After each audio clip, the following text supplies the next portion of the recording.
Coronavirus menimbulkan banyak sekali pertanyaan dan spekulasi yang belum terjawab secara pasti hingga saat ini. Dari mana sebenarnya asal mula virus ini, dan bagaimana virus ini menyebar? Siapa yang menyebarkannya dan benarkah faktanya sesuai dengan yang dikatakan media selama ini? Karena skenario dunia saat ini selalu digiring kepada penularan melalui hewan yaitu kelelawar atau ular. Dan wabah ini dimulai dari Huanan Seafood Market, kota Wuhan, China. Namun di balik informasi tersebut, ternyata ada spekulasi yang menyatakan bahwa virus ini diduga berasal dari kebocoran laboratorium biochemical yang ada di kota Wuhan. Benarkah virus ini sebenarnya adalah senjata biologis?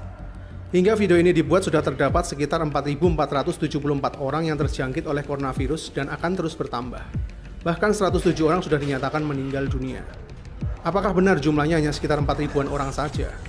Sedangkan beredar sebuah video dari warga Wuhan yang menjadi salah satu perawat menyatakan bahwa sebenarnya sudah ada 90.000 orang telah terjangkit coronavirus.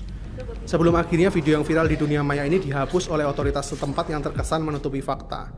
Bahkan salah satu pakar dari Inggris yaitu Profesor Neil Ferguson nampak sepakat bahwa dia memprediksi saat ini sebenarnya sudah ada sekitar 100.000 orang yang terjangkit oleh virus ini namun masih belum teridentifikasi. Dan menurutnya ini semua barulah sebuah permulaan. Bahkan sumber berita lain menyatakan bahwa ini adalah bentuk politisasi penyakit, di mana secara mengejutkan, ternyata coronavirus sebenarnya sudah ditemukan oleh seorang dokter berkebangsaan Mesir yaitu Dr. Ali Mohammed Zaki 7 tahun yang lalu. Namun informasi itu akhirnya juga di-take down oleh pemerintah Arab Saudi hingga berakhir ke pemecatan Dr. Zaki dari salah satu rumah sakit di Saudi karena mengirimkan sampel virus baru ini ke laboratorium virologi di Belanda dan dalam tanda kutip melangkahi pemerintah Saudi sendiri. Mungkin karena kepentingan politis bahwa antidot sebuah penyakit itu punya nilai yang sangat tinggi. Sebenarnya masih banyak juga video-video lain yang telah dihapus oleh otoritas setempat yang menyangkut seberapa parahnya situasi yang sebenarnya terjadi di Wuhan. Apakah benar ini semua skenario yang diangkat untuk menutupi sebuah rahasia besar yang ada di balik tirai? Bahwa coronavirus yang saat ini menyebar diduga sumbernya berasal dari laboratorium biokimia yang ada di Wuhan Institute of Virology yang berada di dekat dengan lokasi awal penyebaran. Ditambah sebuah konspirasi yang dinyatakan oleh seorang saintis asal Rusia bahwa SARS dulu juga pernah menjadi wabah global sebenarnya adalah virus buatan manusia yang memang disengaja. Wuhan Institute of Virology adalah sebuah laboratorium besar milik Tiongkok yang punya standar patogen level 4. Ini adalah status dari sebuah laboratorium yang boleh menangani berbagai biochemical dengan level tingkatan yang paling berbahaya. Mereka juga pernah menangani virus SARS hingga Ebola di laboratorium ini. Bahkan seorang expert dari Israel menduga bahwa epidemi yang terjadi ini berhubungan dengan senjata biologis yang dirahasiakan oleh otoritas setempat. Jadi apakah benar telah terjadi sebuah kecelakaan?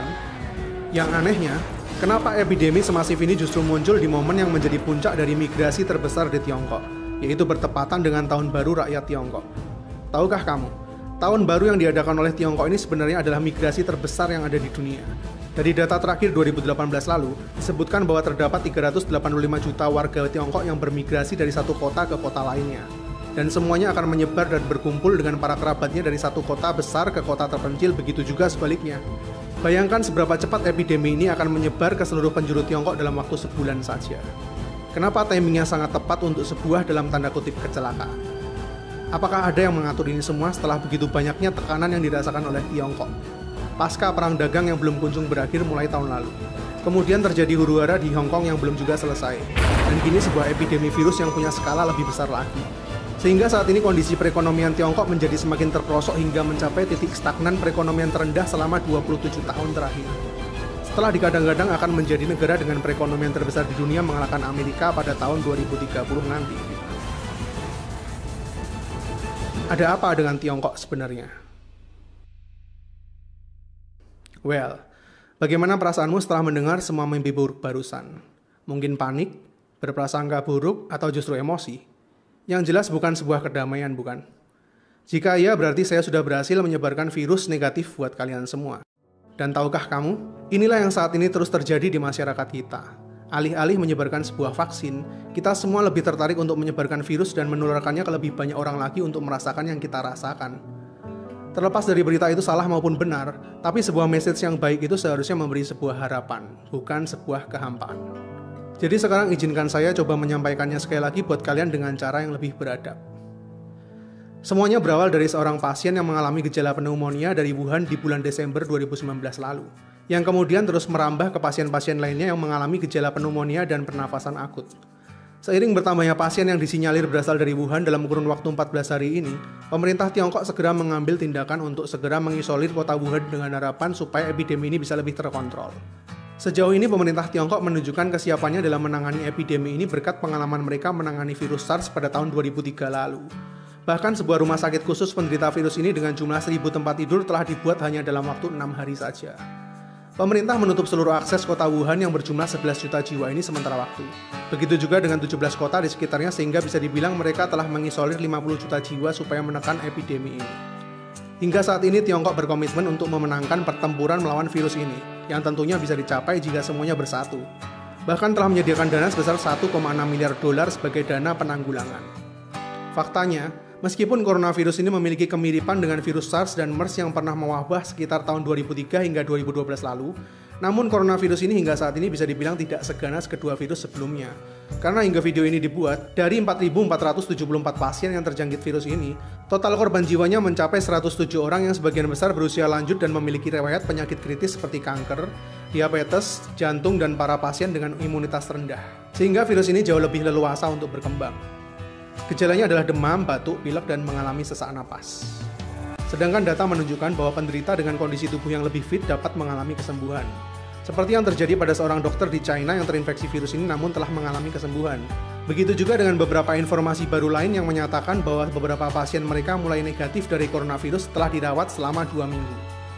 Hal ini diperkuat juga oleh seorang pakar yang menyatakan bahwa coronavirus memiliki sifat swasirna, di mana jika pasien tersebut memiliki fisik yang cukup kuat, virus tersebut akan hilang dengan sendirinya, atau justru sistem imunitas kita akan membentuk antibodi sendiri terhadap virus itu.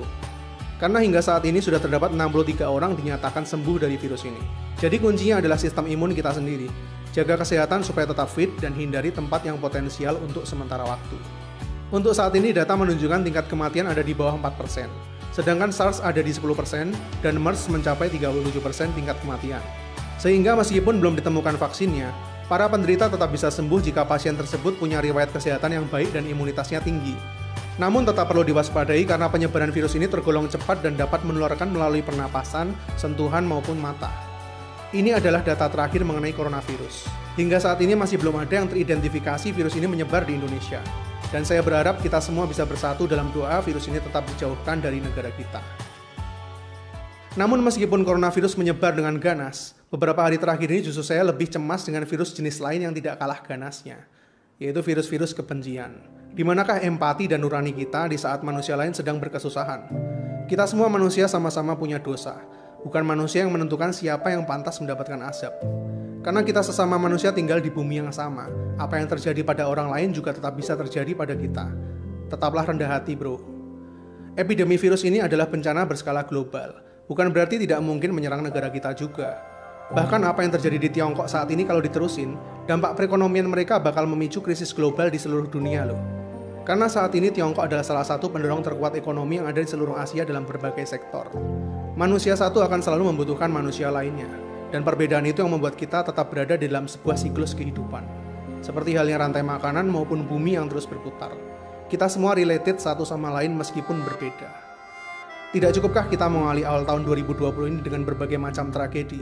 Mulai dari banjir di ibu kota, kebakaran di Australia, gempa bumi di Puerto Rico, ancaman World War III antara Iran dan Amerika, climate change parah di Eropa, puluhan juta belalang menghabisi hasil panen di Afrika dan epidemi virus corona di China. Dan semuanya ini terjadi hanya di bulan pertama tahun 2020 ini.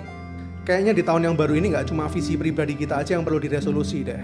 Tapi kayaknya seluruh penduduk bumi perlu duduk bareng bicarain resolusi 2020 buat visi dari bumi ini sendiri.